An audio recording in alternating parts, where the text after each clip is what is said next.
Bon allez, je me lance. Je vais dire bonjour cette fois, vu que tu m'as dit que d'habitude je disais pas bonjour. Mais après, tu dis pas bonjour si tu veux, hein. Non, tu m'as mise la pression. Du coup, je vais dire Oh, bonjour. pardon. From leading ladies to supporting stars, we analyze it all from close up to far. It's time for fan fiction. Bonjour à tous. Aujourd'hui, on va s'amuser à parler du film Dredd qui date de 2012, si je dis pas de bêtises, Tu ne dis pas de bêtises. et qui met en scène le juge Dredd et deux femmes, j'allais dire deux jeunes femmes, mais pas tout à fait parce que la méchante ne peut pas se payer le luxe d'être jeune. Ça commence. Ah bah bravo. Tu sais que j'ai raison. Mmh. Donc le film, met en avant la première qui s'appelle Cassandra Anderson, qui est une apprentie juge, je pense qu'on peut dire ça comme ça. Même pas, même pas. Elle est, alors bonjour. Déjà bonjour. Elle a pas passé les tests, d'aptitude. Enfin, en tout cas, elle a raté son examen de juge, mais comme elle a un petit plus, Elle est ils jolie. lui font passer, ils lui font passer un examen sur le terrain, en fait, avec Juge Dredd. On va le prononcer à la française, hein, on va pas faites pas chier. Pour voir si est-ce qu'ils font une exception, malgré son échec, au à l'examen de juge. Voilà. Exactement, donc je pense qu'on peut se permettre de lire la petite particularité de Cassandra Anderson, c'est que c'est une mutante qui maîtrise la télépathie. Tout à fait. Donc c'est une jeune femme, alors j'ai noté qu'elle avait 21 ans, je sais plus où je l'ai trouvée, mais je pars du principe que l'information est bonne. Elle est orpheline et elle coche vraiment toutes les cases, bah, de la jolie poupée qu'on trouve dans les films américains. Oui. Je voulais absolument le souligner parce qu'elle est toujours maquillée et coiffée impeccablement, ce qui est absolument injustifié et injustifiable. Et la Malgré deuxième, un pardon. vas-y, vas-y. Elle est insupportable. Malgré un métier qui ne permet pas de garder un brushing et un maquillage, impeccable. Vraiment. Et donc la deuxième femme dont on va parler dans ce film et qui apparaît très souvent et en tout cas qui a un rôle très important, c'est Mama, Madeleine Madrigal, si je me souviens bien, Oui. mais je fais que l'appeler Mama. Donc on est un petit peu sur un personnage à l'opposé de, Cassandra Barbie Anderson. Vu qu'on est sur une femme, alors forcément il fallait la rendre un peu plus vieille, donc elle a pas loin des 40 ans, mais impossible de trouver son âge parce que bon, j'imagine qu'au-delà de 25 ans, on s'en fout. Alors il y a un truc qui m'a choquée aussi dans les anecdotes que j'ai pu lire, sur le film, c'est qu'ils voulaient absolument à la base caster une actrice obèse et je me suis dit: «Vraiment ça en dit long sur la façon dont ils se représentaient ce personnage». Mmh. Et donc bref, bon, elle est vraiment, l'opposé de Cassandra Anderson, elle est tout le temps sale, vraiment en plus c'est too much. Elle a le maquillage qui dégouline, elle a les dents qui sont pourries, enfin bref, je trouve que c'est affreux à quel point ils se sont dit: «Quels sont les stigmates les plus dégueulasses qu'on peut mettre sur un méchant? Et allons-y fièrement quoi, allons-y gaiement». Mmh. Et c'est une femme, bien sûr très brutale, parce que c'est une méchante et elle s'en fout des autres. C'est exactement ça. Je me permets deux petits rappels avant qu'on se lance. Le premier, le rappel habituel, c'est qu'on va spoiler comme des porcs. Oui. Donc si vous avez pas vu le film, bah, c'est le moment de faire pause et d'aller voir le film ou alors de se dire que de toute façon, vous le verrez pas, avec surprise. Et la deuxième chose que je trouve assez importante à dire, c'est qu'il va y avoir 2 sujets dans ce film et du coup, 2 sujets dont on va parler allègrement dans ce podcast et si c'est des sujets qui peuvent être trigger pour vous, il vaut peut-être mieux passer votre chemin.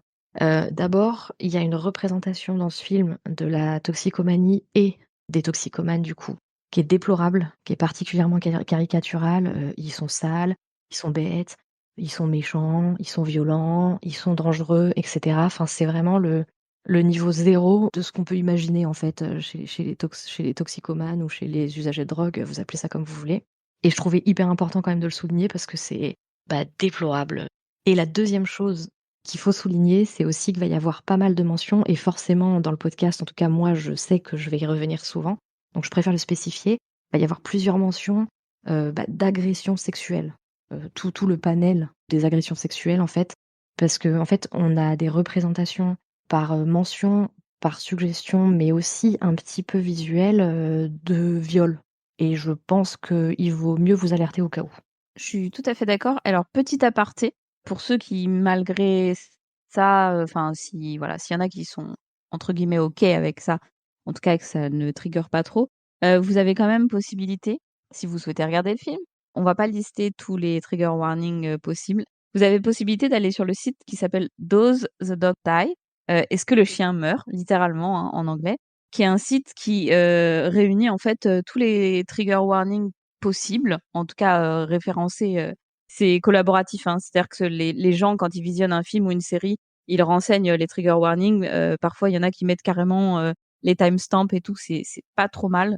Vous pouvez aller sur ce site parce que, bah, on va pas forcément tout répertorier et des fois aussi, voilà, ça peut vous donner une idée. Quand on parle en effet d'agression sexuelle, particulièrement dans ce film, il y a un peu le panel est large, il y a pas mal de formes d'agression sexuelle et du coup, sur le site alors je suis pas allée voir pour ce film, mais je sais que sur certains films, il y a les timestamps et il y a même carrément la description très, très brève en fait de la scène qui permet, bah, soit d'éviter la scène, soit de carrément de se dire: «Bon, bah, voilà, ce film est pas pour moi».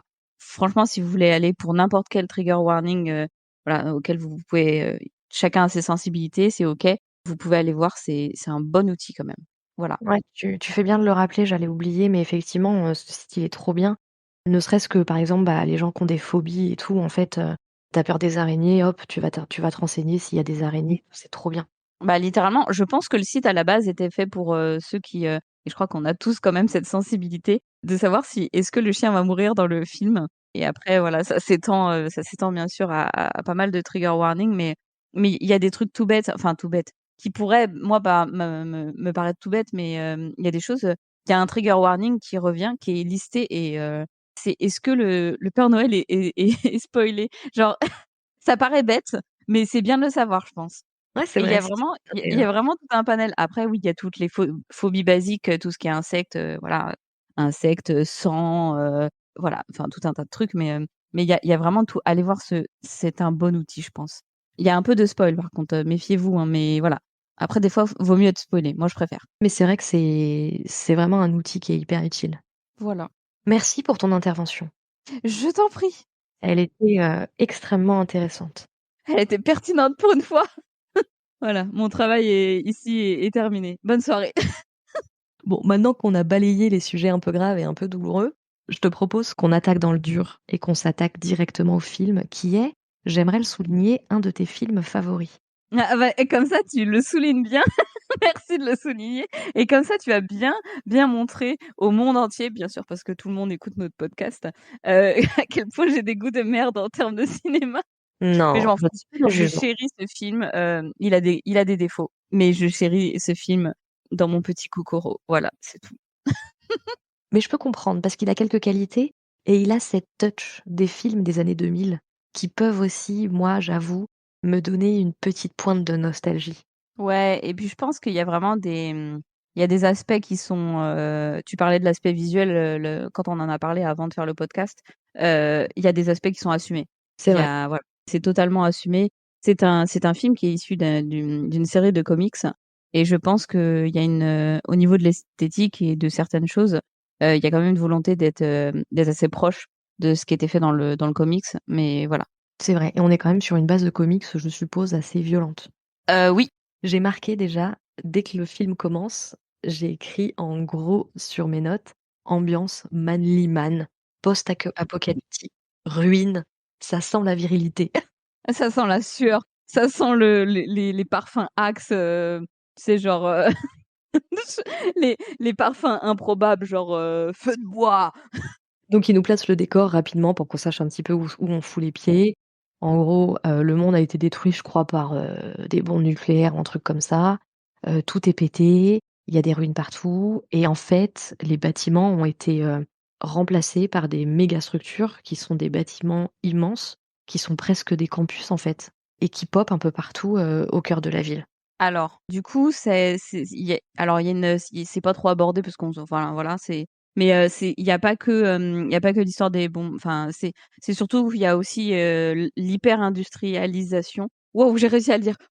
Heu Qui fait que, en fait, ils ont pompé, quasi toutes les ressources, enfin de la terre et il en ressort que, ça a fait sortir de terre, enfin ça a fait sortir des mégalopoles, vraiment énormes et les populations en fait se sont réfugiées là parce que tout le reste est devenu un no man's land, radioactif et du fait des guerres, enfin tout ça, vive le capitalisme, hein, voilà, bref.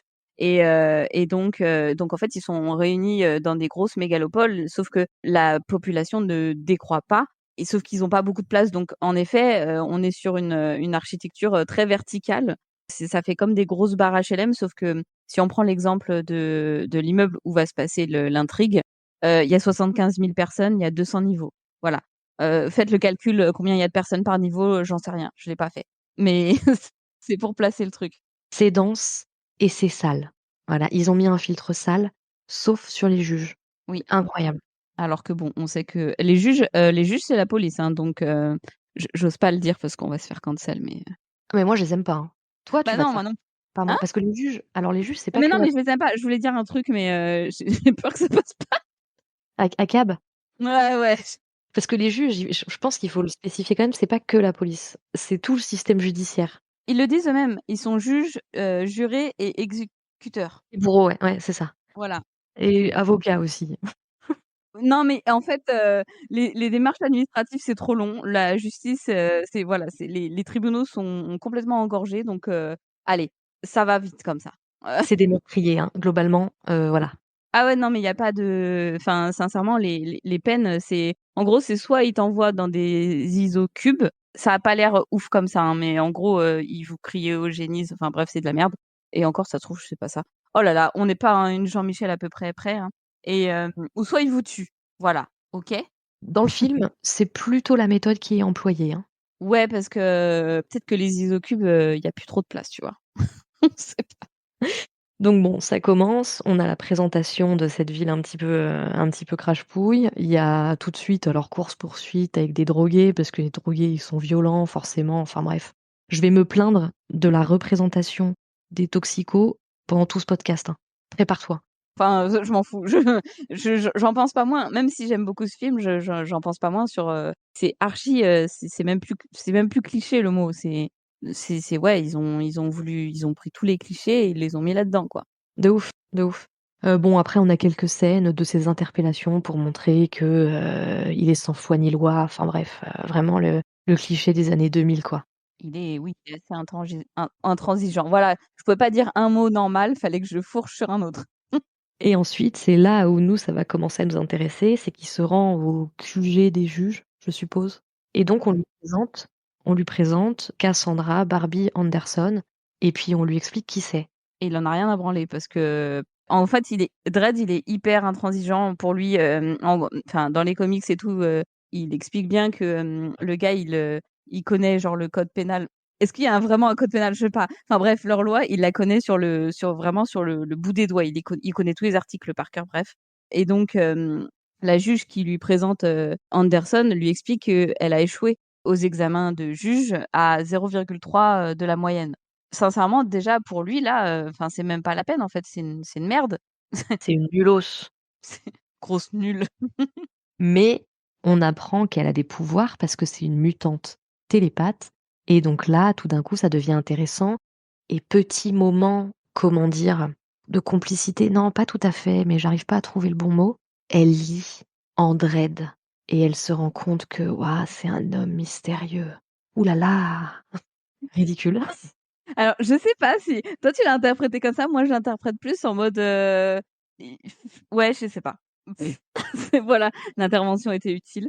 Je l'aurais pas interprété comme ça totalement, mais C'est totalement une façon de nous montrer qu'en fait, il n'est pas qu'une brute dans un costume de juge.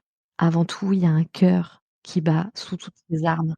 100 c'est une brute dans un costume de juge. Exactement. Alors c'est ça qui est un peu dommage parce que enfin dommage, dans le comics, il y a pas de nuance, hein. Il est intransigeant, 100. S'il y a pas de il y a pas de passe-droit, il y a rien. Il est intransigeant. La loi, c'est Oui, la bah, loi. c'est le Punisher de DC, quoi. Mais Ouais, de toute façon, je pense que c'est sûr, même j'en parlerai après, mais la seule chose qui l'humanise, ben, c'est son apprenti, en fait. oui. Parce qu'en dehors de ça, c'est juste une brute épaisse qui assassine des gens parce qu'ils sont drogués.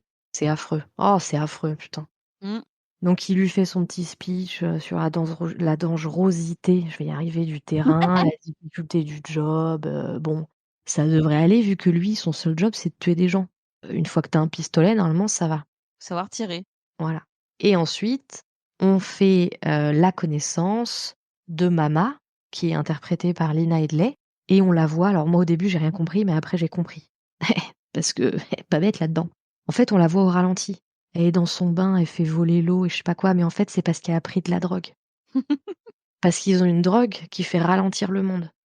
C'est incroyable. C'est un mais du coup, ça, j'ai parce que ça fait ralentir le monde, mais en fait, non, ça fait que ralentir qu'eux et Oui. bref, du coup, comment elle peut se voir elle-même en train de prendre son bain et de faire ralentir les gouttes? Enfin, mais j'ai Bah, l'impression en que fait, c'est ton point de vue, je pense qu'ils ont trouvé un effet sur Photoshop et ils ont dit: «Ah, c'est cool». oui, mais du coup, on devrait voir les gouttes, on devrait pas la voir elle, en train de jouer avec les gouttes. Ah oui, ouais, je sais pas, il y a un espèce je sais pas, j'ai pas fait d'études dans le cinéma, donc on Oui, non, va mais je fais passer sur chier, hein, dis-le, hein, sur ce dis-le tout simplement, hein. Je fais oui, chier, c'est tout. Donc on bon la écoutez, voit, elle a une grosse balafre sur le visage. Bon, voilà, elle a vraiment, le look, cliché de toxico. Alors ce qui est fou, c'est que là, elle prend son bain, mais à la seconde où elle va sortir de son bain, elle va être sale. Genre vraiment, ils se sont dit: «Alors attends, il faut bien qu'on montre aux gens que c'est une tox, mais qu'en plus c'est une méchante. Qu'est-ce qu'ils lisent ces gens-là? Oh bah, Jean-Michel, ils sont sales. Bah vas-y, mets-lui de la terre sur les bras». Non mais j'ai trouvé ça abominable, vraiment la façon dont elle est représentée et en plus, elle est baronne de la drogue. Donc c'est elle qui vend la drogue, c'est elle qui est représentante de la drogue et elle est déglinguée à cause de la drogue. Il y a aucune personne qui fait son beurre en vendant de la drogue, qui montre une vitrine pareille. C'est absurde. mmh, Bon, j'ai l'impression que je creuse trop dans les détails. Mais oui, non, mais là, on n'est pas mais vraiment ça m'a marquée, tu vois? Donc ensuite, on se rend compte qu'elle est vraiment très méchante puisqu'il y a des mecs qui ont voulu la doubler et en gros, elle propose de les torturer et de les tuer, mais surtout avant de leur filer la drogue. Comme ça, ils vont tous sentir au ralenti. Ça, c'est pas malin, c'est pas gentil, mais c'est malin. J'ai dit: «C'est pas malin», mais je voulais dire: «C'est malin». Donc il les pousse, de je sais plus quel étage, 500e étage ou je sais pas ah quoi, mais donc non, les mecs ils éclatent. du dernier quasiment parce qu'en fait, elle est au dernier alors il y a 200 étages, donc c'est quasi du dernier. Voilà, bon, ils s'éclatent par terre. Il y a du sang, hein, et il y a de la boyasse. Ça aussi, si vous êtes sensible, faut pas y aller. Ah, c'est cracra, hein. C'est pas propre du tout. Donc il y a le 911, qui appelle Karl, Dredd, pardon. Et il s'appelle, Joseph, si tu veux, tout savoir. Joseph Dredd?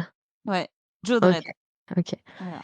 Donc c'est lui et sa petite apprentie qui y vont. Alors, il y a tout un passage où quand il découvre les corps, Dredd, pour l'entraîner, il lui demande d'expliquer ce qu'elle voit et elle est incapable. Elle dit: «Mais comment voulez-vous que je devine?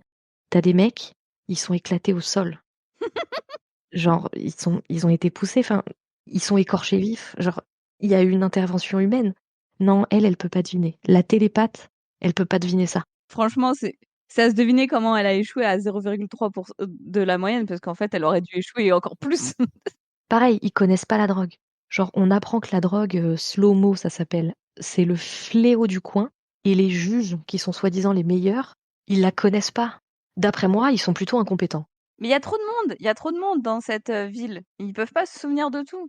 Ah si, j'ai oublié aussi, il y a un moment quand ils entrent dans le bâtiment, il y a le moment Léa Seydoux, dans lequel elle explique que, ouais, elle a grandi, elle a grandi dans un endroit, reculé, elle vient de la cité, elle comprend les pauvres parce qu'elle se sent comme eux, enfin Attends, je comprenais pas, j'avais pas fait le rapproche. Oh pardon. Oh, pardon. et donc pour elle, devenir juge, c'est une façon aussi de rendre la justice et de protéger tous ces pauvres. Ça va pas durer longtemps, hein, les bonnes intentions, parce qu'elle va en buter un, à bout portant, mais bon. Oui. Oui, mais il était méchant.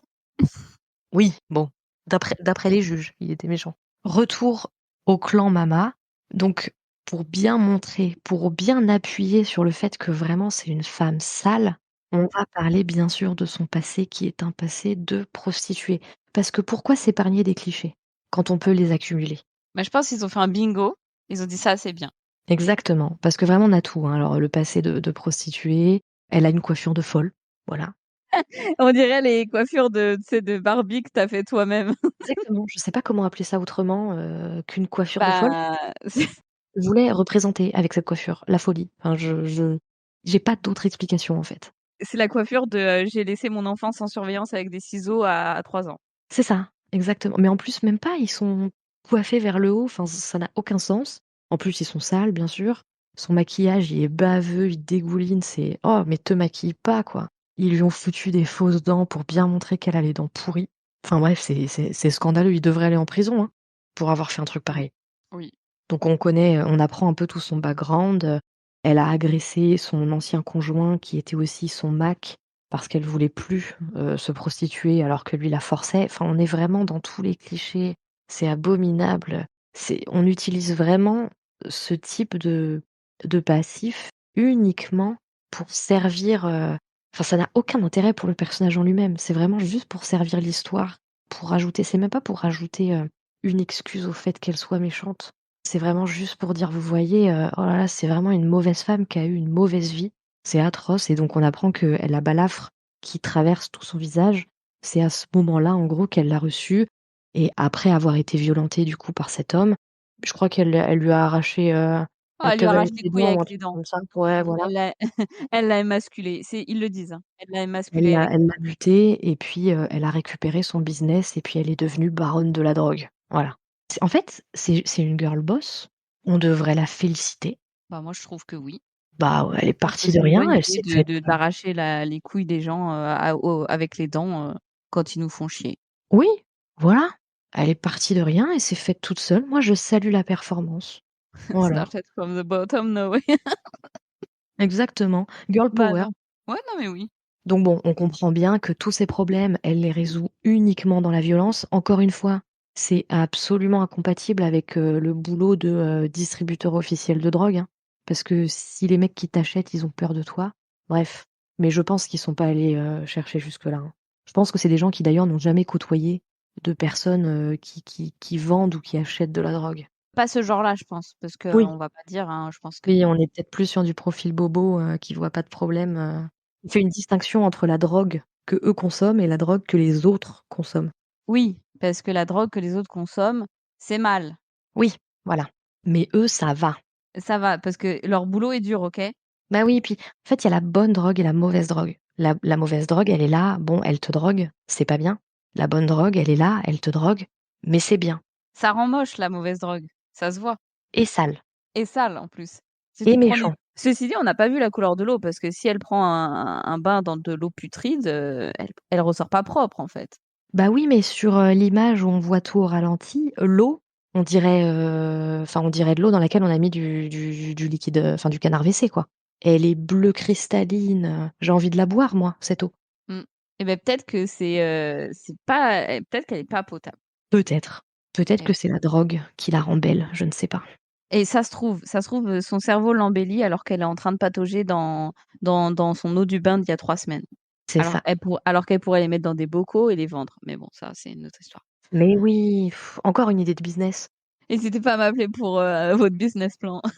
Donc Dredd apprend que c'est probablement Mama qui a tué, les 2 ou 3 types, qui sont au sol. Il est pas content du tout. Ma théorie, c'est qu'il est jaloux de sa réussite, voilà. Mais en tout cas, il se décide, à se mettre en chasse. Il veut se la faire absolument. Donc alors moi, j'ai rien compris à ce moment-là. Il débarque dans une pièce random au hasard. Il massacre des gens qui font la fête. Ah, alors pouce, tu as pas écouté le film, OK?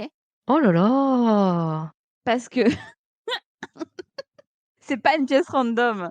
Il leur donne des informations sur, les gangs et tout ça et machin et qui contrôle quoi et avec ses talents elle connecte un peu les neurones, Barbie Anderson là et elle comprend qu'il faut travailler. C'est pas contre elle, mais voilà. Elle a le trac et puis, Dredd, il fait peur quand même et donc ils se rendent dans un appartement où ils savent que, a priori, c'est là que les mecs se fournissent. Tout ceci, c'est D'accord. des informations données par, le pharmacien, la grosse poucave. Voilà, donc c'est bon, tu peux continuer parce qu'apparemment il y en a qu'une ici qui a vu le film plein de fois et qui sait très bien ce qui s'y passe. Oh là là! Pardon, pardon. Bienveillance! Donc bref, tu es quand même d'accord avec moi qu'il entre là-dedans et qu'il canarde à vue? Ah mais totalement, ouais, l'interrogatoire, je crois il a pas eu une bonne note à l'examen du juge. Donc Cassandra Anderson, miracle, à un moment donné, son pouvoir, il sert à quelque chose. Elle reconnaît un des gars qui a tué les 3 bonhommes qui ont été Ouais, jetés, du 200e étage. Donc il l'arrête. Après avoir buté tout le monde. Alors ils ont pas buté totalement tout le monde parce qu'ils demandent quand même que 4 sacs mortuaires et enfin il y a 4 cadavres à recycler et il y a 8 mecs à envoyer dans les isocubes. Voilà. Oh bah, si c'est que 4 alors ça va. Si c'est que 4. Non mais et donc ceux qui sont envoyés dans les isocubes, ils sont en train de leur passer les bah, c'est des riselants, hein, c'est pas des menottes, hein, bref. Et elle se dit: «Tiens, punaise! Et si j'utilisais mon pouvoir pour, lire un petit peu dans la tête des gens?» parce que vu qu'on n'a pas vraiment pris le temps de les interroger, qu'on est C'est un vrai. peu rentrés comme des gros bourrins, et ben elle utilise son pouvoir et là, c'est là qu'elle se rend compte en effet que, celui qu'elle est en train de menotter, et ben, c'est lui qui a participé au dépeçage et au jeté de balcon, des mecs qui ont fait sploosh, en bas. Et donc elle le dit à Dredd. C'est ça, voilà. Je manquais j'ai manqué tous ces détails. Ah, c'est Autant c'est pour moi. c'est dense, hein, comme film, hein. Oui, non mais je me rends bien compte il faut pas décrocher une seule seconde, sinon tout de suite on perd tout le fil de l'intrigue, hein. Ce serait vraiment dommage de louper ça. Mama, bien sûr, est très énervée parce qu'elle est pas inquiète pour son bonhomme, elle est inquiète qu'il parle. Et alors, bon, on verra après ce dont elle a peur, parce qu'elle a peur qu'il révèle un truc qui, pour moi, était déjà une évidence pour tout le monde. C'est d'une aberration ce truc, bref. Donc là commence la bagarre, le carnage, qui avait quand même déjà un petit peu commencé, il faut se le dire. Elle envoie des bonhommes pour récupérer son mec là, qui a été arrêté. Le bâtiment est complètement verrouillé, il y a plus personne qui rentre, il y a plus personne qui sort et après c'est la chasse aux juges. Yes. Donc elle explique à tous les petits habitants du bâtiment que de toute façon tant que les juges ils sont pas canés, elle déverrouille rien. J'aime bien cette attitude. Moi, je pense qu'après, franchement, c'est juste une question de logique. Ouais, après elle fait des choix de merde, mais c'est pour servir le scénario. Mais c'est intelligent ce qu'elle fait. Ça part d'une bonne intention. Donc ça canarde partout. Là, on se rend bien compte, moi c'est là où ça m'a frappée, c'est quand il y a, tu sais quand ils sont 2 contre 50 personnes là, Mmh. tous les méchants sont sales. Je me suis dit: «Mais c'est pas possible». Les juges, ils C'est un sont problème avec la douche des alors déjà, j'ai un problème avec les microbes en général, avec le manque d'hygiène, mais ça c'est mon problème. c'est pas le bon podcast pour en parler. Voilà, mais du coup, c'est vrai que j'y fais peut-être particulièrement attention. En revanche, là, c'est quand même assez flagrant. Moi, je suis désolée, Cassandra Anderson, elle est resplendissante. Ils lui ont pas mis de casque, soi-disant parce que ça, brouille ses pouvoirs spéciaux qui, de toute façon, servent à rien. Moi, je pense pas, hein. Je pense que c'est pour montrer qu'elle a une peau de pêche, des lèvres roses, un maquillage impeccable et des cheveux, avec des petites boucles là. Elle se fait des waves dans les cheveux avant Ah d'aller ouais. buter des méchants. Non mais incroyable! Oh là là! Alors que tous les méchants, ils sont moches. Je vais même pas parler du fait, attention, c'est l'instant je dénonce. Je vais même pas parler du fait, genre, parmi les méchants, tu noteras quand même qu'il y a beaucoup de personnes noires parmi les gentils. Après, ils sont 2, certes, mais ils sont quand même bien blancs, très, très blancs. Voilà, je Oui. voulais le souligner. Le fait qu'ils aient pris le temps de caster des personnes noires pour jouer le rôle des méchants, mais pas pour jouer le rôle des gentils. Bah non, mais il faut quand même garder des repères, hein. Il faut quand même garder des repères. On est à Hollywood ou pas? Oui, non, mais exactement. Si Non, tu mais sais, voilà, s'ils avaient si fait on retourne tout, on n'a plus de repères après, c'est vrai, mais s'ils avaient fait un effort pour mettre en avant, genre, par exemple, les inégalités sociales et le fait que, bah, même dans ce futur, apocalyptique, il y a toujours une notion de racisme systémique, ce qui fait que tous les juges sont blancs parce que les juges, ça a l'air quand même d'être, les ah, personnes qui c'est sont extrême droite, plutôt, hein. plutôt alors de très droite, oui, mais plutôt privilégiées par le système et que du coup, parmi les pauvres gens qui n'ont pas de ressources, qui n'ont accès à rien, on retrouve les personnes racisées, je pourrais le comprendre. Mais il y a aucune notion sociale là-dedans et je pense pas qu'ils aient voulu le mettre de façon, discrète via leur casting, vraiment pas. Je pense que c'est juste du racisme et que les mecs, ils se sont pas rendus compte du truc, quoi. Bah, oui, oui, non, c'est du coup, c'est du racisme banalisé des casteurs, hein, 100%. Exactement, comme le fait de dire: «Ah non, mais les toxicos, ils sont tous sales». Mais c'est pas possible. Bref, je m'énerve. Lâche un peu la veste au scénariste, revenons à nos moutons. Ouais, mais quand même, mais bref, enfin, en 2012, c'est pas non plus, oh bref. Donc il y a Cassandra qui suit, Dredd un peu partout comme un petit chien, mais de temps en temps, elle lui dit quand même qu'elle est pas trop d'accord avec ses méthodes. Mmh. Quand même, voilà. Ah ça des noms. Donc elle utilise, ses pouvoirs pour manipuler une habitante parce qu'ils sont un peu pris, entre 2 feux dans un couloir. Donc comme ça la bonne femme les fait entrer chez elle, le temps que, les autres évacuent. Bref, donc ça discute et puis, Cassandra Anderson se sent un peu con parce qu'elle se rend compte qu'elle a tué, quelques minutes avant, le mari de cette dame. Le fameux premier en fait, c'est le premier qu'elle tue parce que Dredd lui demande, Oui, parce qu'il reste, enfin voilà, ils viennent de faire une fusillade. Il reste un mec qui est à terre, qui est un peu agonisant, mais voilà, qui se relève vers elle, qui la regarde droit dans les yeux et Dredd lui dit: «Mais il a enfin, c'est tentative de meurtre sur un juge», vu qu'à la base, il cherchait, pour les buter et donc il lui dit: «Mais là, c'est enfin, la sentence, c'est la mort, donc bute-le». Et elle hésite un peu, mais elle finit par lui mettre une balle entre les 2 yeux, vraiment à bout portant, hein, limite bout oui, touchant et voilà et donc c'est son premier mort, en fait. mais elle a hésité quand même. Comme Elle a quoi elle a un hésité. cœur. Ouais, elle a un cœur. C'est important de le dire, hein, je trouve quand même. Bon, ça continue à canarder. À un moment donné, il y a Mama qui verrouille. Moi, j'ai pas compris qu'elle l'ait pas fait avant. Si elle avait la possibilité de le faire, pourquoi t'attends 40 minutes de film? Bref. Donc elle verrouille une zone pour qu'il puisse plus ni descendre, ni monter, ni sortir, ni rentrer. Alors là, ça commence un peu à partir en vrille, avec Cassandra Anderson parce que alors les 2 se séparent. Cassandra se retrouve toute seule avec le prisonnier, je crois qu'il s'appelle Kai et déjà ça part en vrille parce que le mec commence à lui expliquer que, bah, en fait, s'il la chope, s'il retourne la situation et qu'il arrive à la choper, il va la violer. Déjà, il lui dit ça. C'est gratuit. Ça m'insupporte. Voilà. Je le dis, encore une fois, je dénonce. Tu es chonchon un peu ce soir, hein. Ouais, non, mais en fait, j'en ai marre qu'on utilise les agressions sexuelles Ouais, non, mais oui, et les viols pour en fait, pour montrer que vraiment lui, il est tellement méchant, c'est tellement l'antagoniste qu'il veut faire du mal, à la petite jeune innocente. Bah, il a qu'à dire qu'il va l'égorger, c'est pareil, enfin, je comprends pas. Bref. alors il y a un truc, même après des longs visionnages, j'ai jamais compris la seconde option. Parce que clairement la première option pour la lui faire mal et la enfin voilà, c'est de la violer. Mais la seconde option, il lui induit une autre vision où on voit juste qu'elle a peur, elle a très peur et c'est tout et on sait pas. J'ai jamais compris ça. Ah oui, mais moi enfin, pour moi, c'était la seule option, hein. Non, non, non, non, non, elle lui dit que, ben, en gros, enfin voilà, vraiment pour moi, il y a vraiment une 2e, option et je Ah ouais, bah, moi j'avais pas compris ça, hein. Pour moi, il y avait qu'une seule option et puis ensuite, elle voyait, en fait, elle se voyait elle-même, via une espèce de prémonition, en gros subir, les conséquences, quoi. ouais, ouais, d'accord. Mais j'ai peut-être mal compris. Après, je pense pas que ce soit un film non plus, On va pas, déterrer tous les plot holes, oui, heu, oui, oui, oui, voilà pour ça. exactement. Donc bref, Bibiche, elle a un peu peur, mais on sent quand même qu'elle se fait violence parce qu'elle y croit, tu vois, à son job de juge. Enfin bref. Donc alors ils sortent une mitrailleuse militaire là, je suppose que ça s'appelle comme ça? Un Gatling. Très bien, c'est toi qui connais le langage militaire. Et donc depuis, la balustrade d'en face, ils canardent, donc ils font des trous partout, ça bute tout le monde, y compris leurs propres gens, surtout leurs propres gens.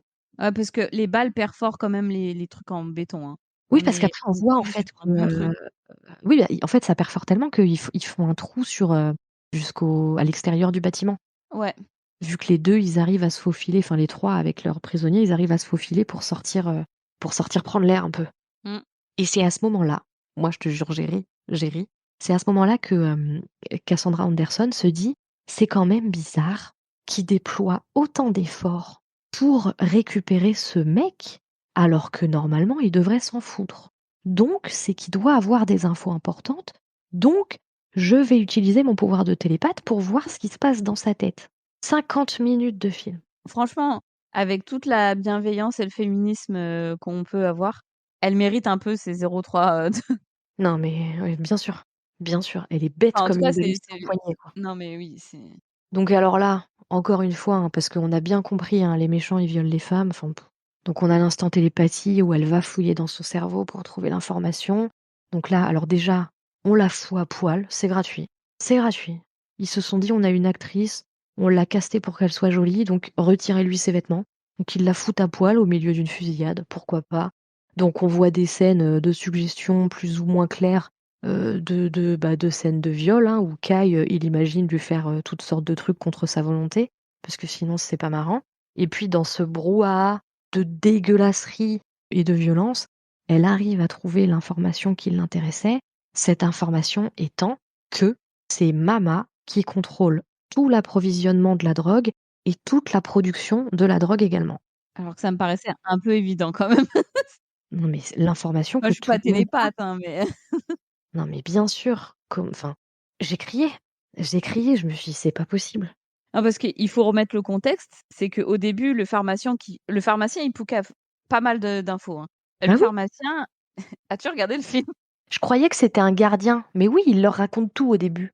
Il leur raconte tout. Alors c'est un pharmacien, médecin, je sais pas trop quoi, bref. Il leur raconte tout et il leur explique quand même qu'à la base, il y avait le camp de Mama, il y avait les Peyote King, les jugés, je sais plus. Il y avait 4 clans dans les 200 étages et que chacun avait plus ou moins son lot d'étages, qu'il contrôlait avec sa production de drogue et tout ça et qu'en fait Mama, quand elle est arrivée, elle a buté tout le monde, mais vraiment tous les clans, un par un, elle les a saignés, elle les a butés pour avoir, le monopole, du trafic de drogue dans cet immeuble-là. Donc 200 étages, contrôlés, 100 par le clan de Mama et littéralement le pharmacien, je sais pas, il est plus ou moins pharmacien, je sais pas quoi là, parce que c'est lui qui est sur les lieux là de l'atterrissage, des trucs dégueulasses, enfin bref. Et donc, il leur raconte ça quand même au début, donc ça me paraît quand même évident que si elle a fait le nécessaire pour vider littéralement tout l'immeuble de tout autre clan, c'est quand même qu'elle a un business assez bien installé. Bah, bien sûr, Elle est pas venue là pour, enfin, c'est pour pas le enculer bon des mouches. samaritain qui a vidé son immeuble du trafic de drogue, pour le plaisir de vider, parce que la drogue, c'est mal. Non! C'est je sais pas moi, je Mais bien sûr, mais bien c'est pas sûr. évident. Ils ont eu le temps d'appeler les petits copains quand ils étaient dehors, donc la cavalerie, arrive au pied du bâtiment, mais Mama gagne un petit peu de temps, via son hacker en disant que: «Ouh là là, ils ont une panne de je sais pas quoi». Bon bref, c'est pas très important, on s'en fout un peu, et pour éviter de rester coincés dehors, Dredd propose de re-rentrer à l'intérieur pour continuer la cavalcade en attendant d'être secourus et surtout, il décide d'aller directement choper Mama. Ouais, parce que lui non plus, il est pas venu là pour trier des lentilles. Exactement. Bien évidemment, ce qui devait arriver arriva, donc Cassandra Barbie Anderson, elle est enlevée par le prisonnier qui a réussi à se défaire de ses liens et il l'amène auprès de Mama.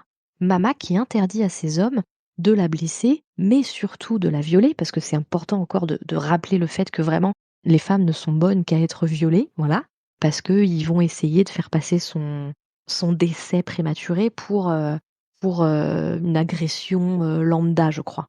Ouais, globalement, ils veulent la balancer quand même du du 200e, mais en mode, enfin, c'est un accident. Oui, c'est ça, voilà, en mode c'est pas nous, on n'a pas fait exprès. Voilà, donc on la viole pas, on la dépece pas, on lui file pas de la drogue, juste elle tombe du balcon.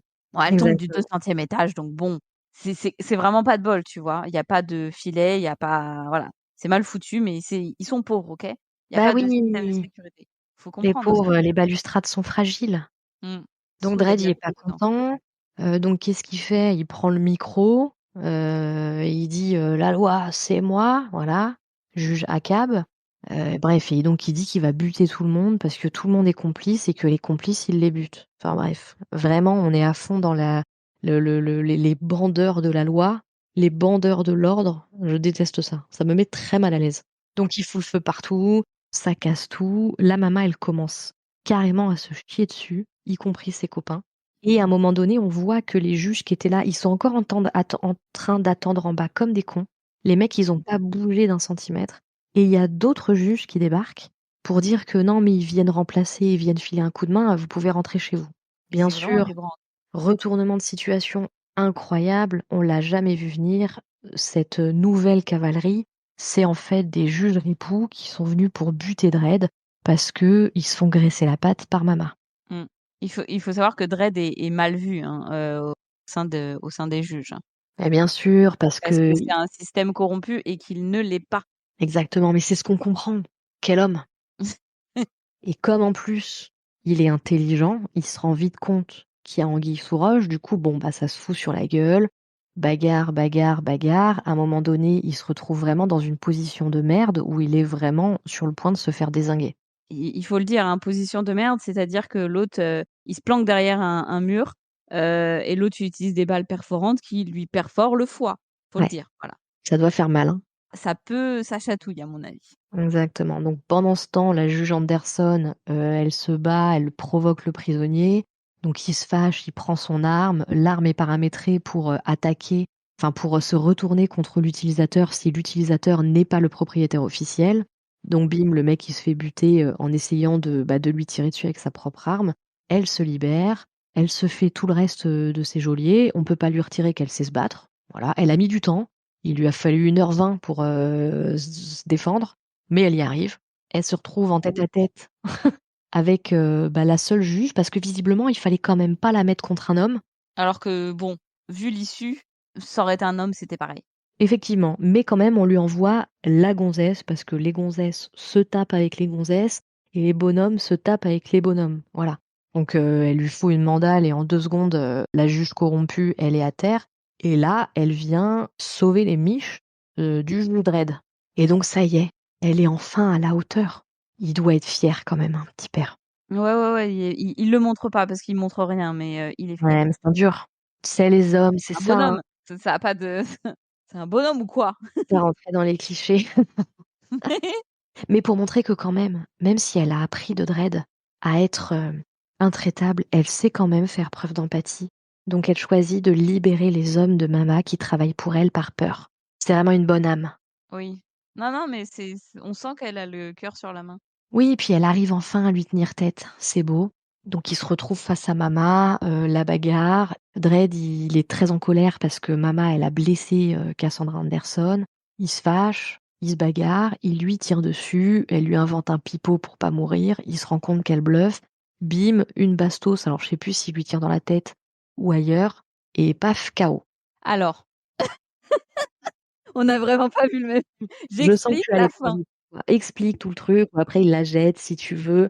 Non, elle lui sort pas une excuse. Elle lui explique qu'elle a un dispositif, qui est relié à son battement de cœur, à son BPM, classique, hein, c'est un truc des années 90, je pense, hein, et que, si elle meurt, tout le bâtiment explose et Dredd, comme c'est un gros cerveau quand même, c'est un bonhomme, OK?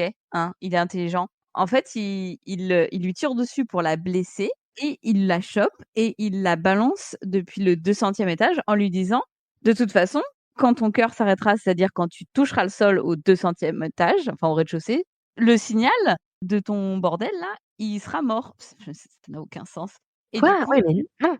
mais si!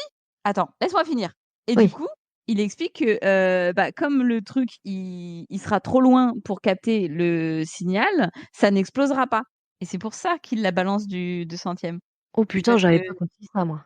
bah voilà, beh voilà, voilà, voilà. Moi, j'avais compris qu'elle bluffait. Bah, je trouvais ça plus intelligent. Elle bluffe pas, elle a vraiment son putain de système là au niveau du poignet et lui il dit: «Bah, je m'en branle parce que arrivé au rez-de-chaussée, 200 étages entre les 2, ton signal, enfin ton petit bordel là, il captera plus le signal donc de toute façon, il saura pas quel BPM tu as, donc il explosera pas». Voilà. Gros cerveau! Oh Je suis là là! quasi sûre que ça marche pas comme ça, mais bon. Bah, oui, enfin, bon, beh, j'avais pas compris ça. Moi, j'avais vraiment, compris qu'elle s'était foutue de lui et je trouve que c'est plus crédible que le fait qu'elle ait monopolisé des ressources pour développer un truc sophistiqué comme ça, sans penser au fait qu'elle vivait dans un grand bâtiment et qu'elle aurait dû pouvoir s'éloigner un petit peu du capteur quand même. Eh ben, elle aurait dû, installer des répéteurs Wi-Fi, mais bon. Oh là là là là! Ah, c'était vraiment bien, hein. Bon, il y a la petite scène de fin pour montrer quand même que, Dredd, il adoube Anderson, alors qu'elle n'y croyait plus.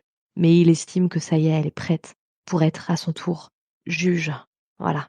Oui, parce qu'elle sort et du coup, elle dit qu'elle lui rend son insigne en parce qu'il lui explique au tout début, en fait, ce qui fait qu'elle n'aura pas son statut de juge, si elle fait, tout un tas de trucs. Enfin, il énonce des trucs qui font que c'est stop, tu vois? C'est l'examen s'arrête ici. C'est un peu comme l'intervention sur le volant quand vous passez le permis, d'accord?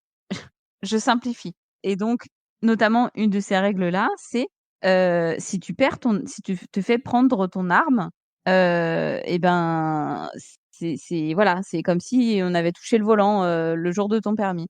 Donc elle, à la fin, vu qu'elle s'est fait voler son arme, elle rend son insigne à Dredd en disant: «Bah, voilà, je sais très bien que je peux pas être, juge, je me suis fait, s'il y avait que le vol d'armes, bon, mais comme elle a pas été brillante du début à la fin, bref. Et donc elle lui rend son insigne, en disant: «Bah, voilà, je sais très bien que je l'ai pas parce que je me suis fait prendre mon arme».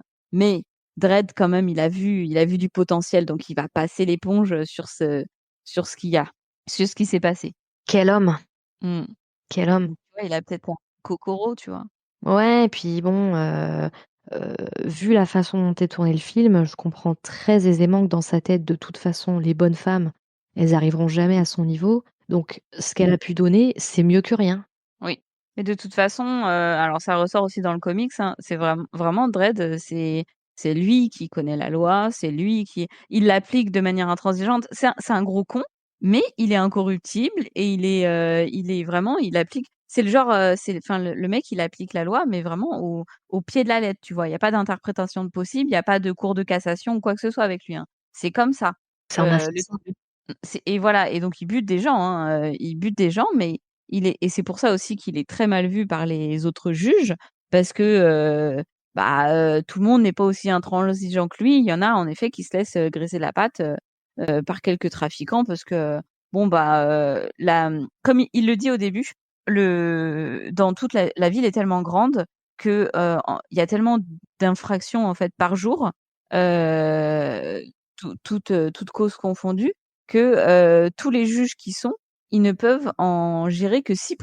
Donc les statistiques de l'INSEE sont ils peuvent en gérer que 6. Donc après, je pense qu'il y a des juges qui s'en accommodent en disant: «Bon, bah, enfin franchement, on va pas se faire chier, de toute façon, on a déjà un métier de merde». Sauf que Dredd, il est pas comme ça. Lui, s'il pouvait gérer de 100 des agressions, à sa façon et comme le dit la loi, il le ferait. Mais comment il peut avoir un rendement aussi à chier, alors que dès qu'il voit quelqu'un qui se drogue, il le bute, dès qu'il voit quelqu'un de sale, il le bute, dès qu'il voit quelqu'un qui fait la manche, il le bute? Parce qu'en fait, il y a beaucoup trop d'agressions en fait, il y a beaucoup trop le taux de criminalité est monstrueux, par rapport au nombre de juges.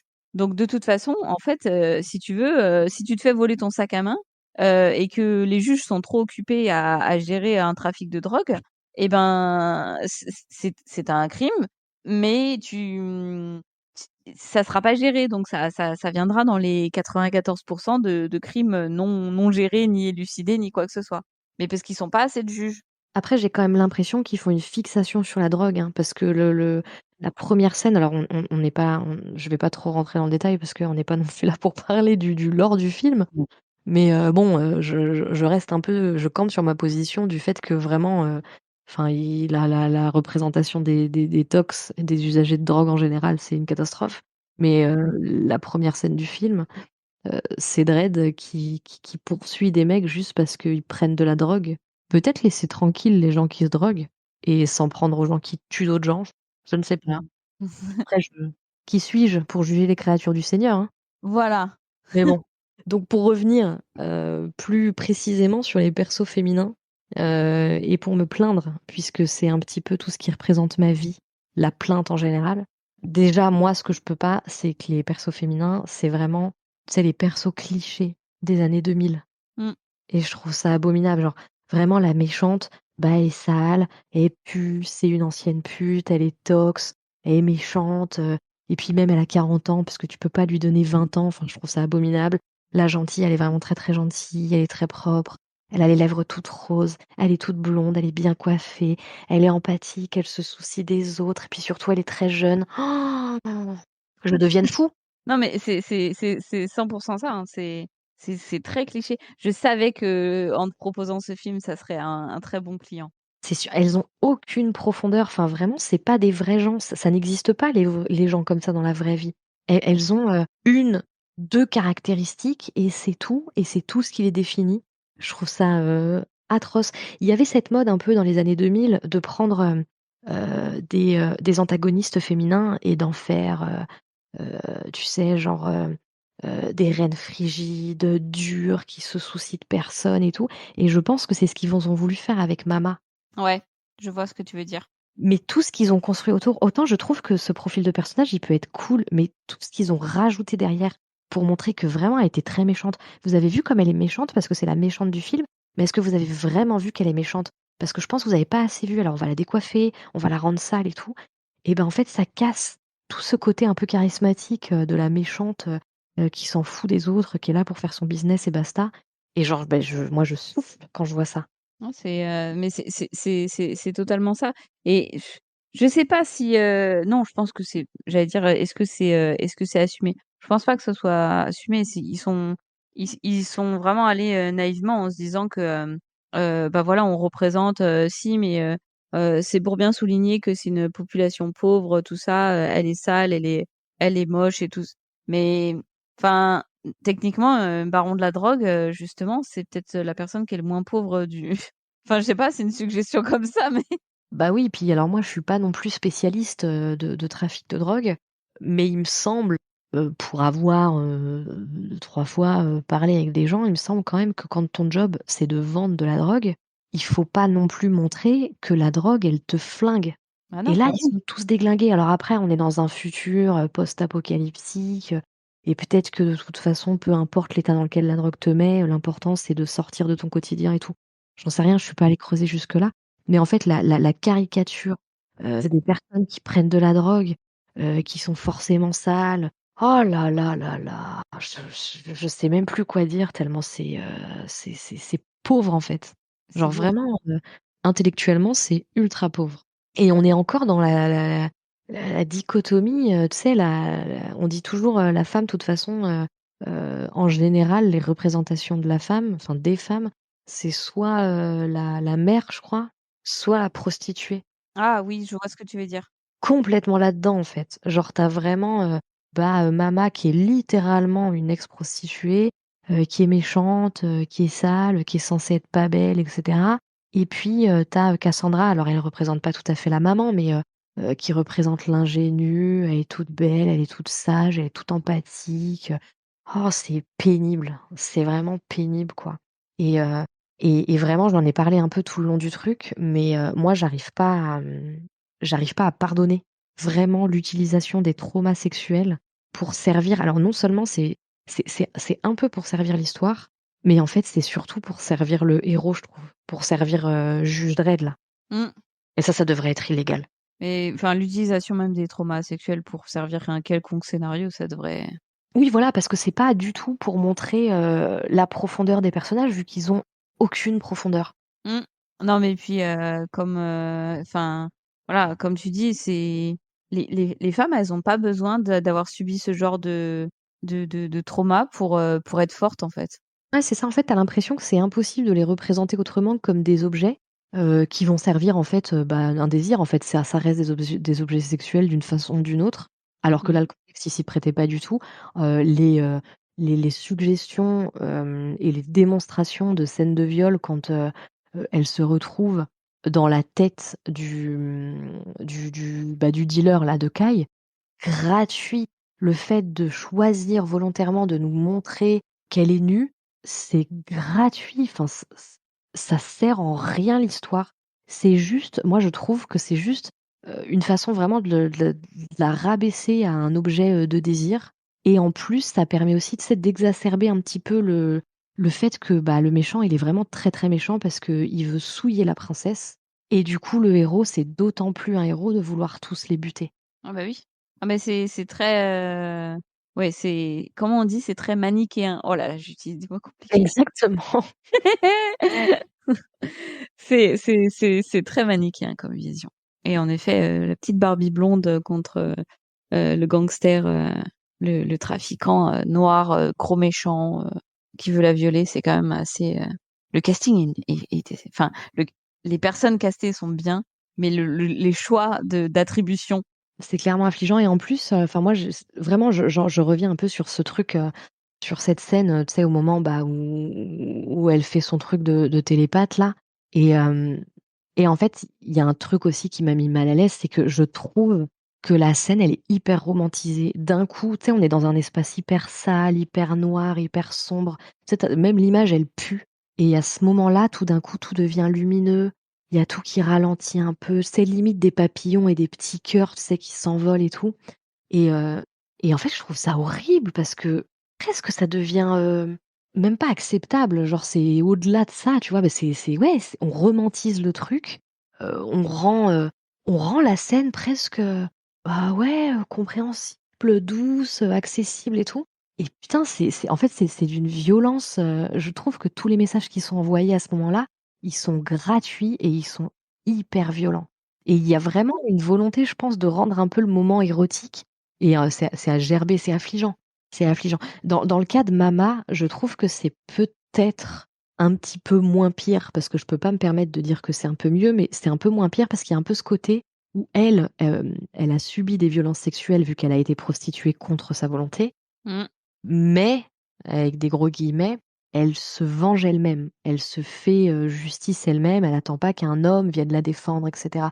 Mais, encore un mais, j'ai quand même l'impression que ce passé de prostituée, c'est pas du tout pour lui donner une espèce de background qui ferait qu'on comprend pourquoi elle est devenue comme ça, mais c'est plus presque pour, la rabaisser encore plus. Pour dire: «Bah, vous voyez, en fait, comme on a peur que ce soit pas assez, subtil le fait qu'on lui ait mis de la boue partout sur le corps, pour vous montrer qu'elle est sale, on va vous dire que c'est une ancienne pute parce qu'on trouve que vraiment les putes c'est sale. Et voilà, je suis pas sûre de comment je dois prendre le message de son passé. Je suis même pas sûre qu'il s'est creusé suffisamment loin au moment d'écrire le personnage. Je suis pas sûre, hein. Je suis pas sûre qu'ils aient creusé beaucoup, hein. Et moi non plus. Mais il n'empêche qu'en fait, tous les messages qui sont envoyés sont abominables. Mmh. Ah bah, c'est sûr que alors, tu vas dire les gens vont dire: «Ouais, mais Marine, enfin ton ton film, un de tes films préférés, c'est quand même de la grosse merde». Je n'aime pas ce film pour son féminisme, déjà il n'existe pas. Oui, c'est vrai que je suis un peu en train de descendre un film après avoir dit que c'était ton film préféré. Ouais, non, mais tu me jettes sous le bus, hein, mais ce n'est pas pour ça que j'aime beaucoup ce film. C'est pour bien d'autres aspects, mais après j'entends totalement, les critiques sur ce film parce que c'est pas parce que je l'aime beaucoup qu'il est parfait, loin de là et en effet et c'est aussi pour ça que je te l'ai proposé parce que je savais qu'il y avait quelque chose à dire sur leur, notion de féminisme parce que d'avoir, justement cette opposition entre les 2 personnages, féminins. Ça passe pas le test de Bechdel parce que je crois elles ont même pas une conversation ensemble. Heu, et je savais qu'il y avait quelque chose d'intéressant à dire parce que, i en 2012, avoir un perso, un méchant, féminin, une méchante donc, déjà c'était assez exceptionnel. Mais en plus, enfin voilà, je trouvais ça intéressant ah! Allez, vas-y, de discuter là-dessus. Il est tard! Tu me forces à dire des choses méchantes sur un film que j'aime. Toutes mes confuses non, mais alors pour compenser un peu mon discours, moi je m'attarde vraiment sur, la façon dont ils ont représenté les femmes parce que, bah, c'est ce qu'on Non, fait mais ici. oui, mais c'est le principal. C'est le principal. Mais tu vois, enfin, voilà, je trouve ça intéressant, sachant que dans les comics, il y a quand même pas mal de méchants et beaucoup d'hommes. Ils auraient pu choisir, alors je ne saurais pas me prononcer parce que je ne l'ai pas vu et je me refuse de voir, le film avec Sylvester Stallone. Mais je crois que je sais pas si je pense pas qu'il y ait ça doit être un antagoniste, masculin dans le film. Je sais pas, tu l'as pas vu non plus? Non, je N'allez sais pas pas, le voir, il est nul. je l'ai pas vu non plus. Non, je Je l'ai suis pas vu. contre ce film et ne venez pas me dire que c'est un classique. Non! Il est, alors pour le coup, le film de 2012 est beaucoup plus proche de la version, comics que la version de Sylvester Stallone et on va me dire: «Mais comment tu peux dire ça puisque tu as pas vu le film?» J'ai vu assez d'extraits pour vous dire que ce n'est pas, assez ressemblant. Mais du coup voilà, j'ai bien aimé le fait qu'ils aient choisi dans un univers aussi étendu, qu'ils aient choisi, de représenter, bah, une méchante, tout simplement. Ouais, je comprends, mais je comprends aussi ce qui peut attirer dans ce film. Déjà, moi, j'ai une petite tendresse quand même nostalgique pour les films des années 2000 et en vrai, d'un point de vue purement, bah, action, le film, il fait le job. Ça, il y a pas de souci, tu vois?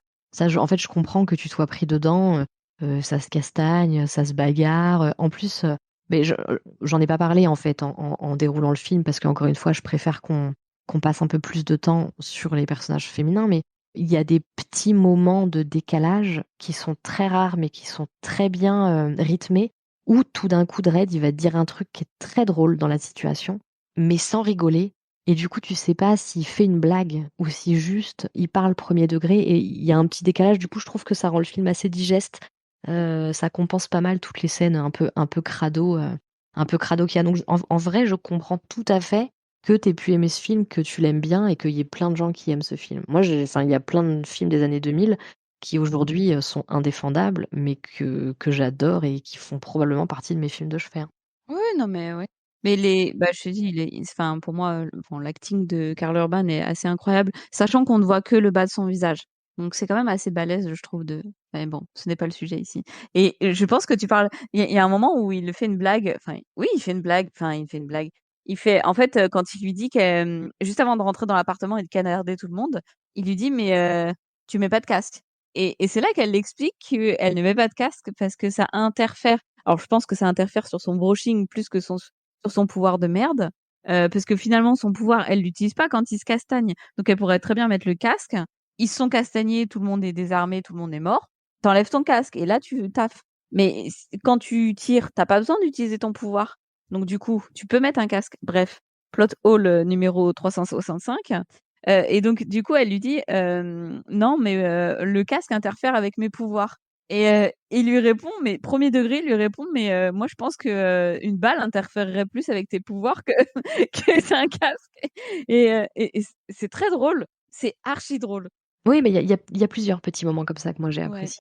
Mais en fait, ils ont pas pu s'empêcher, voilà, de mettre en avant, ouais, bah, les violences sexuelles et les faire subir à leurs personnages et ce qui est pénible, c'est que non seulement, bah, ça les banalise, mais aussi, en fait, c'est ça qui me dérange, c'est que enfin, c'est pas ça que ça qui me dérange, mais ça fait partie aussi des choses qui me dérangent dans ces rôles-là, comme dans 1000 et un autres rôles féminins, c'est que, ce traumatisme, il sert vraiment juste le protagoniste et là, en fait, les 2 ils auraient pu faire des trucs cool de ces personnages, mais en fait, elles sont là uniquement pour, sa gloire, en fait Mais oui.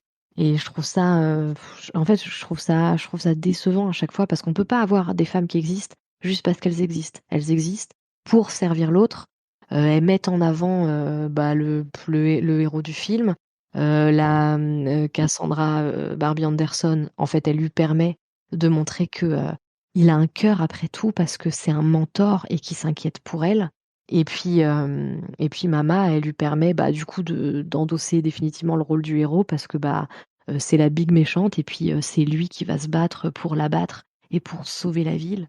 Je trouve ça fatigant. Je trouve ça en plus, je trouve que c'est de la fainéantise.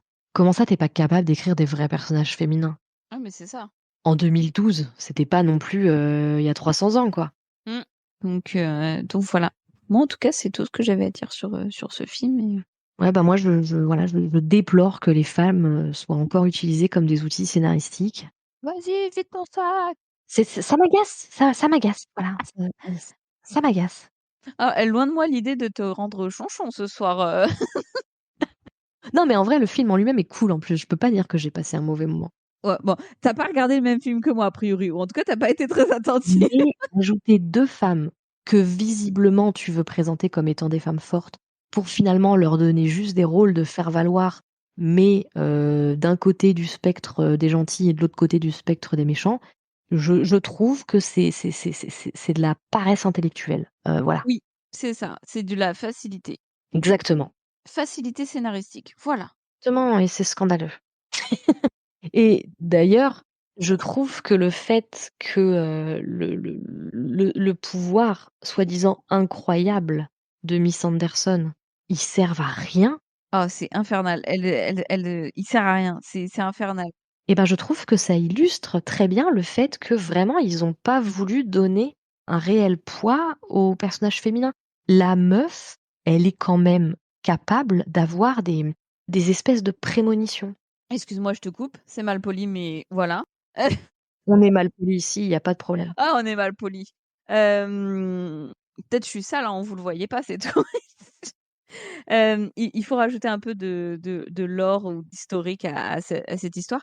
Hem, Anderson, donc si elle a ce pouvoir, c'est parce que, elle fait partie de la population, si j'aligne pas 2 mots, ça va être compliqué, de la population, archi pauvre, encore plus pauvre que les autres, qui vit en bordure de ville et vraiment en bordure de ville, c'est vraiment les bas-fonds, quoi, de la ville parce que, en bordure, forcément, c'est ceux qui se prennent le plus de radiation et donc globalement, là-bas, si tu arrives à dépasser, les 20 ans d'espérance de vie, déjà, c'est bien, en ayant tous tes membres et pas de problème, physique ou mental ou peu importe et donc en fait, ils expliquent qu'elle a perdu ses parents, d'un cancer quand elle avait 17 ans parce que, ben, ses parents, ils ont été énormément exposés aux radiations. Ce qu'ils expliquent pas, c'est que, en fait, la moitié, enfin les 3/4 de la population qui vit au bas des murs, donc déjà une espérance de vie très faible,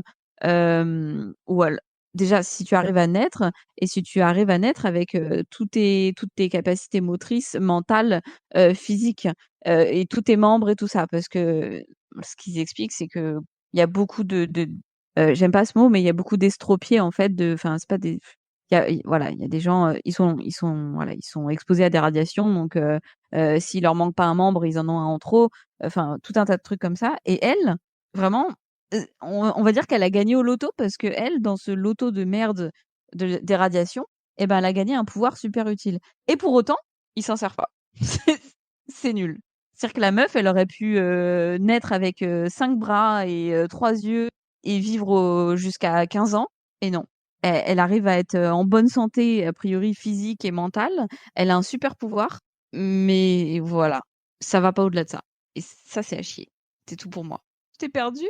Ah, j'ai coupé mon micro sans faire exprès. Je disais exactement tout ce qu'ils ont construit, en fait, autour de ce personnage, c'est uniquement pour servir un but qui est la faire accompagner, en fait, le juge Dredd, quoi. Mmh. C'est totalement ça et c'est vraiment dommage parce que, c'est littéralement pour ça que, l'autre juge lui demande j'ai même pas son nom, la juge du début, soumet en fait, la juge Anderson à Dredd en lui disant: «Prends elle est nulle à chier, elle a raté ses examens, mais elle a un putain de pouvoir et ça pourrait nous sortir, enfin nous retirer une épine du pied, ça pourrait vachement nous aider pour les enquêtes et tout ça» et son pouvoir est nul! Enfin, ou en tout cas, il est pas exploité, c'est incroyable. Alors qu'elle est censée être, trop forte. Alors j'ai plus souvenir, des comics avec elle, donc je ne sais plus. Je sais pas, faut pas me demander. La mémoire, elle est voilà, appelez-moi Dory. Donc je ne sais pas, comment dans les comics, je crois qu'elle a plus que le pouvoir de télépathie, mais je saurais pas t'en dire plus que ça. Bah, on voit à un moment donné qu'elle a une espèce de pouvoir de prémonition, où elle sent les choses venir et elle arrive à les anticiper. Oui, mais voilà, mais c'est vraiment ça a vraiment pas été exploité. Je veux dire, enfin, ça sert à rien de lui donner un peu de lore, si c'est pour derrière, dire: «Oh bah, en fait, voilà, tu as un super pouvoir, il y a le chef des juges qui décide de t'envoyer sur le terrain alors qu'a priori tu es nul à chier, tu passes pas les examens, donc c'est quand même prendre un risque». C'est prendre un risque, hem qu'elle meure. Bon ça, après à la limite, ils ont l'air de s'en tamponner et c'est prendre un risque aussi qu'elle mette en danger, Juge Dredd qui est quand même un mec qui a apparemment un rendement, de résolution d'enquête assez, assez important. Peu importe l'issue, il Exactement. résout des enquêtes, OK? Il fait diminuer le crime en tuant des gens, mais il fait diminuer le crime. Voilà, je veux dire, le dealer s'il est mort et ben, il dealera plus. Problème résolu. Voilà, c'est C'est ça pas pour comme son ça qu'on traite les gens, enfin, le mec qui fait la manche, hop, si on le tue, puis le mec qui fait la manche, hop, voilà, un crime en moins. C'est comme bah, ça, c'est tout. c'est un peu comme ça qu'ils bossent, hein. C'est littéralement comme ça qu'ils bossent.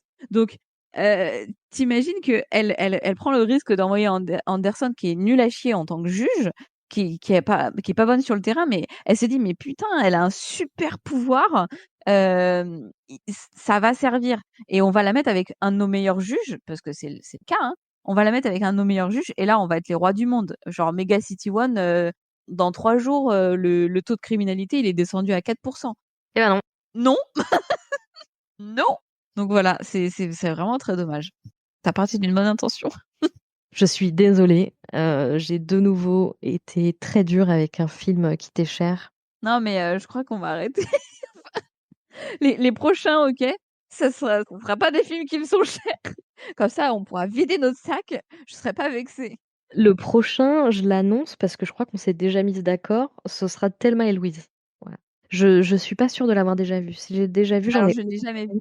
Je suis totalement, vierge de tout jugement et de tout je sais pas. Je sais même pas de quoi ça parle. donc on va pouvoir le voir avec un regard assez moderne Oui. et voir si c'est vraiment un film, féministe parce qu'il est plutôt connu pour ça. Il est connu pour ça et il date des années 90 si je dis pas de bêtises? Ça doit être ça. Attends, je prends mes notes. Je fais genre j'ai pris il date de 1991. 91. Mmh. Incroyable. Donc ouais, il date de 91 donc un film de 91 où, à l'époque, c'était des films pas très féministes, qui sortaient. Je pense que eh ben, écoute, ça sera peut-être une bonne surprise. Eh ben, j'ai hâte. Moi aussi. En attendant, je te libère. Je te laisse oublier toutes les méchantes paroles que j'ai eues pour un de tes films préférés Je vais aller pleurer dans un oreiller, OK? et je m'excuse platement, mais tu peux pas nier que d'un point de vue féministe, c'est un Ah non, 0. mais non, mais c'est pas le film qu'on regarde pour, en tant que, féministe, hein. Moi, quand je regarde ce film, je mets mon féminisme sur un cintre et je le range dans mon armoire. C'est pas bien, mais voilà. Après, il y a Karl Urban aussi. Je comprends. Chacune ses passions. Pardon. Sur ces bonnes paroles. La bonne soirée et la bonne journée et la bonne, continuation parce qu'on sait pas vraiment à quelle heure vous regardez ce petit, Exactement podcast. N'hésitez pas à nous le dire, en commentaire. et surtout au revoir Craig. Ah oui, Craig. Est-ce que Craig est féministe? Je ne sais pas, J'espère, hein. il faudrait lui demander un jour. Ça se trouve, c'est l'incel originel, on sait pas, hein. Au revoir Craig. Au revoir et la bonne soirée! From leading ladies to supporting stars, we analyze it all from close up to far. It's time for